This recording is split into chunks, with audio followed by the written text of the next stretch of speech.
Hello everyone, welcome to my channel. Today in this video, I'll be discussing about scheduler in Spring Boot.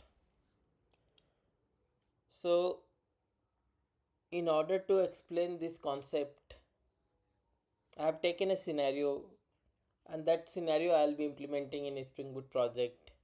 And with the help of this scenario, I'll be explaining a step by step process like how to implement scheduler.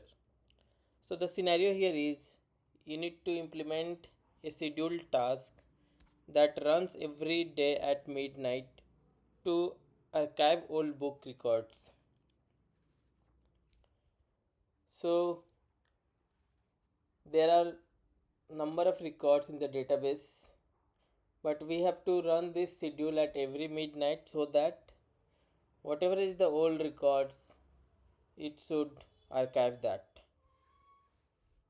And how we will do that we'll see in the later part of the video.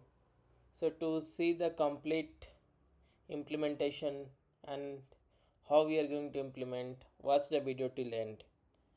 So the question here is how would you implement this functionality in Spring Boot? So let's get started how we are going to implement this. I have already implemented the coding. I'll just explain step by step what needs to be done in order to achieve this functionality in Spring Boot. And this question can also be asked in the interview. So watch the video till end so that you don't miss any important concept. So let me go to my IDE. So first you need to annotate your main class or a project with @enable scheduling annotation. So here you see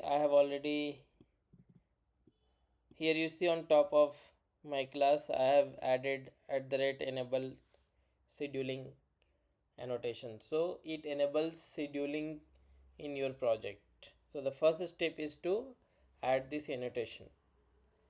Now, so you need to write a schedule task. For that, when you added this annotation, since it has enabled the scheduler in your application, you can have your schedule task written. So how we'll do that? So I have created a book service. So I have created a book archive service where I have written this schedule task. So here you see this book archive service is a service class, and here I have created a method run archive task. This method what does is it takes the runtime, which is local date time current time. It takes runtime, which is nothing but the current time, and it takes the cutoff date time, cutoff date also. Like so, here we are archiving the records which are older than 1 year. It can change based on the requirement, but just to demonstrate, I'll be archiving the books which are more than 1 year. So we are taking that cutoff date time, and then I have another method called archive old books. So let me go to this method. So here you see in the archive old books method we are passing that cutoff date, local date, and then I have a query written here that will update the archive column to true in the database. So this will update all the columns, all the records in the database to true whose book's publication date is more than 1 year. That we'll see in a while. And how it is going to be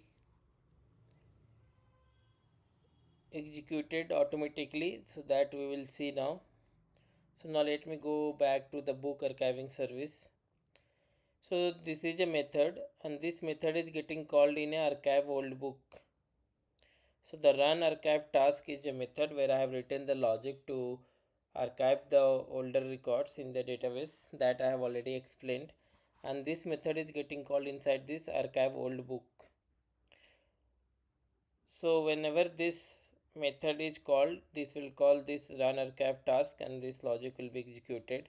But here you see on the top of archive old book method I have a at the rate scheduled annotation added, and then I have a cron job written inside that. So this is how we will implement that scheduler. This at the rate scheduled annotation is saying that this will behave as a scheduler, and the cron job which we have passed, that says that at what time it will run.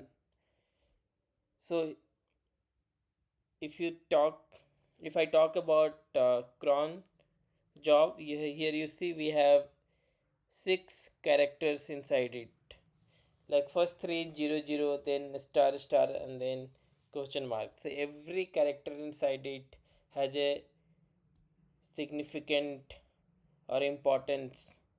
So the first three, which is zero zero, defines that second, minute, hours, then day of the month, and day of the week. So these are the important attributes that is passed as a cron jobs. So this cron jobs which I have added in the code, that says that this method will be called every midnight. So when your application is up and running, you don't have to manually go and trigger to execute this method. This at the rate schedule annotation will automatically make this method to be executed, so that it runs and it updates all the records which are older than 1 year. So this is how that this at the rate schedule annotation will work. And to demonstrate that, I have written a API also, by which we can see that whether this method is updating correctly or not, because I cannot show you here this at the rate scheduled uh, demo, like it will be calling automatically, because so to demonstrate this functionality whether it is working proper or not, I have created this post API trigger, and this will call run archive task. Same method will be called here, and this will update that all the records which are older than a year. So before I call this API to give you the demonstration, I'll just show you the database also. So let me go to the database and let me execute this. So there are 6 records in the table right now, and here you see all the uh, columns for archived is false now. So here some of the records which are older than 1 year, so record number 5 and record number 6 are older than a year, because you can see the year is 2023 and 2022, and rest all the records are from 2025. So these two records should be deleted when I run that API. So we'll see that whether this is getting deleted or not. So in order to delete, like what will be updated, so this archived column will be updated to true, and when we come and see that the value is updated or not. So right now you can see the value is false for all the records for the archived column. So now let me go to postman before I go to Postman, let me see that my server is running or not. So it is not running, so let me run this.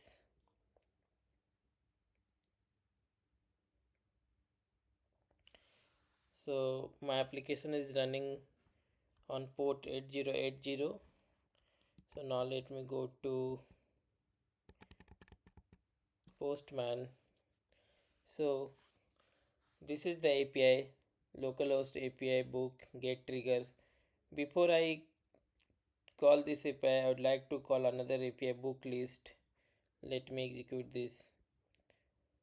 And you see in the response, you can see that there are 7 records. I mean, 7 book has been added till 7.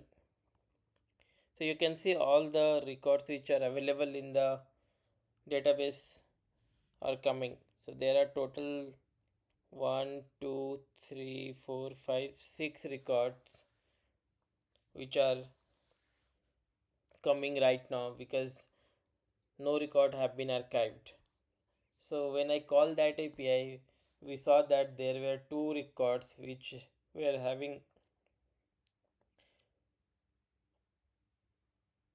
which were having year older than a year, which were having older than a year. So both records should be archived. So let me go to scheduled API. Let me go to scheduler API and let me execute this. So here you see I get the response archive task triggered manually because we are triggering this method manually. So I'm just triggering this method manually just to demonstrate you, but actually in the project you don't have to make this API call. It will automatically trigger at midnight. So here I just took this API, or I just took this step to call this manually because just to demonstrate in the video. Now let me go to the database and let me run this query again. And here you see the record number 5th and 6th, the value in the archived column is true because these 2 records were having older than a year as per my requirement what I have written in the code. So these 2 records value got updated to true. It means that now if I go to the Postman and I call that get book list API, I should not be getting these 2 records because these are archived and we will not be sending any archived record to the client. So let me go to Postman and let me call this API again. You can see in the previous call I got the 6 records. Now I should not be getting those 2 records which got archived. So let me call, and now here you see I am only getting these records. So those 2 records which got archived is not coming now. So this is how that scheduler will work, and I hope that I was able to make you understand. If you have any doubt or any questions you have, let me know in the comment section. I'll be happy to help you. Or if you have any better way of doing this implementation, that also you can let me know in the comment section. And if you find this video helpful, don't forget to subscribe, like and comment. Thank you for watching. I'll see you in the next video. Bye bye.